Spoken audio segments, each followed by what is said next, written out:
Manoj Ahuja, who has to take care of our food security, basic staples, and give MSP and income to the farmers.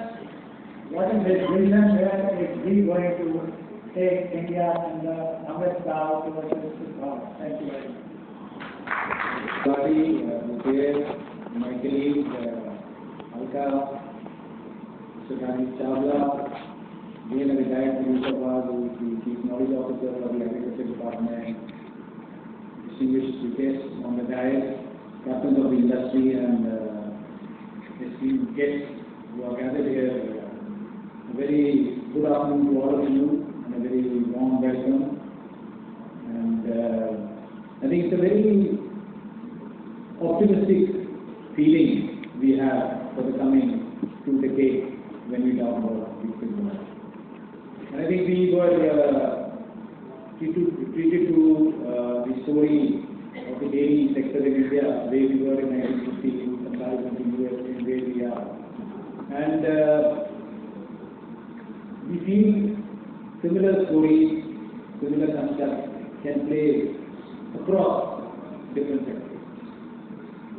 So before coming to what we are envisaging, what we are doing, I would just like to point out in terms of let's say macroeconomic terms that India today, agriculture and the life sector contributes about 18% of the GDP. We are an outlier in the sense that about half the population still depends on agriculture. If you go to China and Vietnam, you will find about the population would be about 20%, 25%. Go to developed countries, it will be 1 or 2% who are dependent on agriculture. Second different thing in India is that in terms of small and marginal farmers, I think 86% of our farmers are small and marginal, which means they have less than 2 hectares of land. Every site is around 1 hectare, which is very small. Compared to developed countries which have a larger distance. The silver lining is what I would say, if you look at globally, in the global GDA contribution to agriculture, India's contribution has increased substantially in the last decade. If you compare 1995 to 2000, Indian GDA of the Indian agriculture sector to the global GDA, there has been a tremendous increase, which means if you look at it globally, the sector has been doing well. Having said that, challenges remain. How do we go forward? What can we do? What has been done in these years, what has been the thought behind, I just tried to put that forward and let me go forward what we can do. Our strategies in the 60s and 70s were essentially based on food security. We were importing wheat, we were importing basic cereals, and today we are in a position where we are self-sufficient except for possibly oilseeds, some fruits and vegetables across the sector. And also one of the largest net exporters. We exporting, I think 40% of the rice we were exporting in the last 2-3 years. Wheat we have started, due to our requirements we are increasing that. The fact we are saying that there is a huge opportunity there, which is emerging. We can produce more and we can become the world food basket. What I just pointing it out because I think that's an area where a lot of industry participation would come in. In the last decade or so, we had the main thing has been that our budget has almost increased 5 times, from 25,000 crores to 1,00,000 crores. And what was the main component? One was we started a direct benefit transfer to the farmer, 6,000 a year to about 10 crore farmers, which is about 100 million, right? 10 crore would be 100 million farmers. And it's a technology-enabled scheme with a push of a button. The money goes to a farmer, accounts are linked, there is an eKYC, and we are in the process of linking up land. Using technology to make it very easy and transparent and correct in the way we do it. And I think that in terms of the design, in terms of the architecture we have, that's a great leap. And I think 28 would be the next installment where almost 3 lakh crores would have been transferred to. That's a huge number. 3 lakh crores would have been transferred to the farmer. And what we are envisaging is with the technology inputs we can add, make it very simple for a farmer to register, enroll, and avail this benefit. Second, I think the issue, especially when you are a subsistence farmer, is an issue of risk. The risk in the sector of production, we are talking about climate changes, a lot of risk, any volatility or uncertainty in terms of production translates into risk for a farmer. We need to cover so that he is able to invest, he is not suffer from shock which can upset his budget or affect his lending, ability to pay back and all that. And for that, a new program was launched, Pradhan Mantri Fasal Bima Yojana. As on date, about we collected premiums of around 30,000 crores from farmers, and in terms of claims, 5 times that, nearly 150 crore has now been covered. These are the areas I think which we, an architecture which needs, further scaling up, reaching the last person. And with any insurance scheme, I think we are again technology which we play a big role. These are all actuarial sciences. So you have to get your facts right. Who gets affected? How much does it get affected? Otherwise, the numbers won't play out well. Premiums would rise. And again, I think if Rajeev Chawla would like to you point out what is being done and how that would improve. Third thing is that we have small and marginal farmers. You need to bring about economies of scale. It's not viable for a single person to start investing in everything. And therefore, this program where you have 10,000 FPOs and the recent emphasis on cooperatives. So we have these institutions or farmers collectives across the country. Can we strengthen them? Can they help the farmer in terms of, ensuring that there is a value chain, cutting down the losses, and marketing. Right from inputs to marketing, there is a whole arena which needs, and there is a lot of scope to cut down losses, increase value, and thereby increasing returns for the farmer. And again, there is a role, a big role for the private sector here in terms of value addition and other things.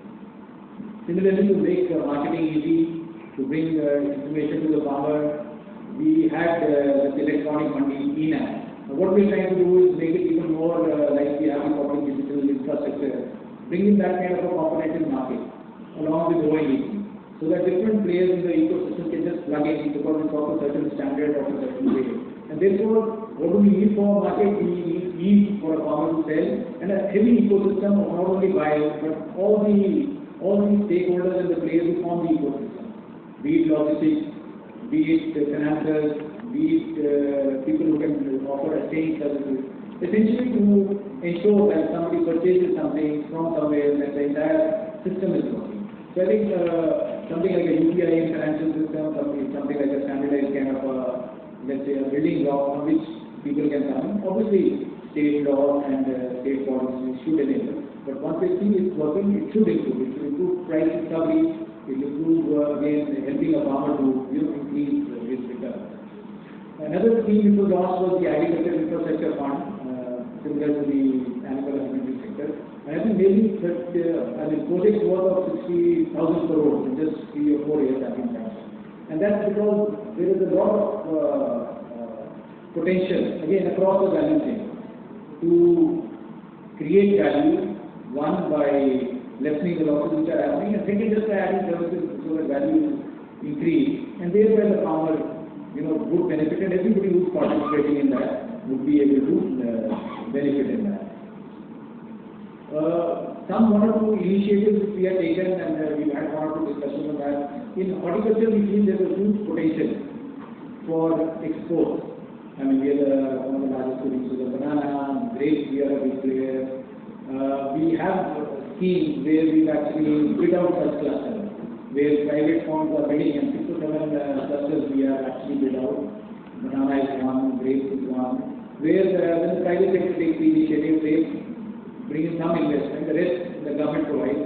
But we hope end-to-end value chain, right, in terms of providing extensions, good agriculture practices to the farmer, linkage to the port or the airport, wherever the point of, let's say, trade is, then the whole infrastructure comes up. Similarly, in our own schemes, we feel to the entire spectrum, right from providing inputs to R&D, to marketing, there's a huge role for the private sector. In fact, the fact that there are issues with the agriculture sector, if you look at it from the other side, these are all opportunities to work on.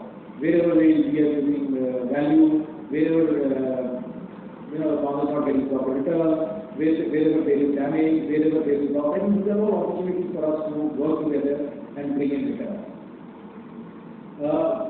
2 or 3 things I thought will be important to mention in terms of we feel, and I think Professor Gulati himself points out that the returns of R&D are very high in this sector. One would be investment, along with this, and irrigation will be the highest return. Our focus in ICAR has now been on a lot of developing climate resiliency.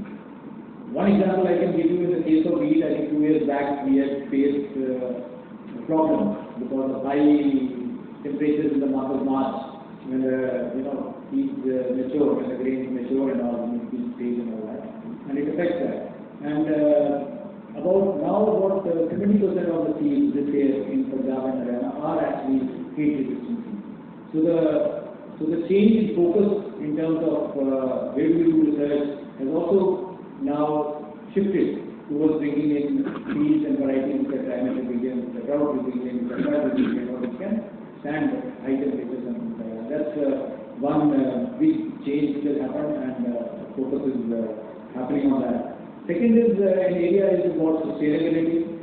While we went in for a very intensive kind of green revolution, it's very interesting to note that when Mr. M.S. Swaminathan, who is when he was talking about it in 1968, he did mention that what we are doing would lead to, let's say, monocropping or maybe an excessive use of chemical fertilizers and pesticides and depletion of natural resources like water and all. And that's one of our focus areas. How do we bring about what we whether you call it an ever-changing revolution, that we maintain our production standards, productivity, yet how do we bring in sustainability? And how markets can also play a role in it. Whether it could be voluntary carbon markets or whether it could be payment of ecosystem services. But I think that's the new direction we are thinking in. How can we incentivize farmers so that they can be more sustainable and show this kind of productivity? And the other aspect which I would like to just highlight to you is about technology. I try to make public good in terms of information, whether it is about basic information what is being produced where, or whether it's information let's say through national knowledge systems on localized weather, localized temperature, localized remote sensing information. That should be available to the large number of startups or private companies which are coming in. Because a lot of companies are now going into direct extension, direct advisory. Telling me through the digital agriculture mission, which Mr. Rajesh Chawla will also point out, these would all enable. These will be like so that private companies or firms or agri startups or any entity would not have to invest in these public goods. So national knowledge platforms, let's say localized, we are setting up rain gauges, weather gauges across the country, that information, remote sensing information, temperature information, soil information to a granular level. All these we are trying to kind of standardize and bring it on a, let's say, a national knowledge platform kind of thing, and we'll make it available so that you don't have to invest in it, but then you use it, whether you are carrying out marketing, or you're carrying out advisory, or you're carrying out extension to farmers. And the second part again would be the regulatory part. How can we encourage the private sector, invest more in R&D, come up with more and more seeds and other practices? I think that's another area where we are open to work with the private sector. We've had a number of meetings and we want to take it forward. So broadly, I think the intention of me putting it in front of you was some of the steps we have taken and why that has been done. And secondly, what are the issues in the future, including issues like changing consumption patterns. And cereals were at 22%, what that shows the recent survey, 11%, someone was around 5%. That's quite low. So therefore this consumption is going to go in other areas. And then the learning we have from other sectors can be like we have in the milk and all that. Can we develop similar kind of structure with cooperative value chains for let's say fruits and vegetables? Our whole opportunity which lie in the export sector. I think we are tremendous. We have different agricultural horizons, we have technology, we have very vibrant players in the private sector, in the public sector, and then our farmers. I think base agency in terms of understanding and in terms of responding to needs is also very different from, let's say, 30 years back. And dependent on a very top-down kind of an extension system. Now I think this agency has increased. He learns much faster, he responds much faster, and understands much faster.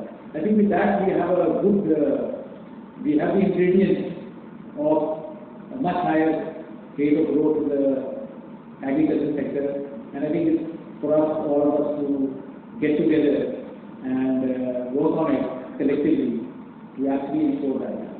So thank you so much for giving me an opportunity.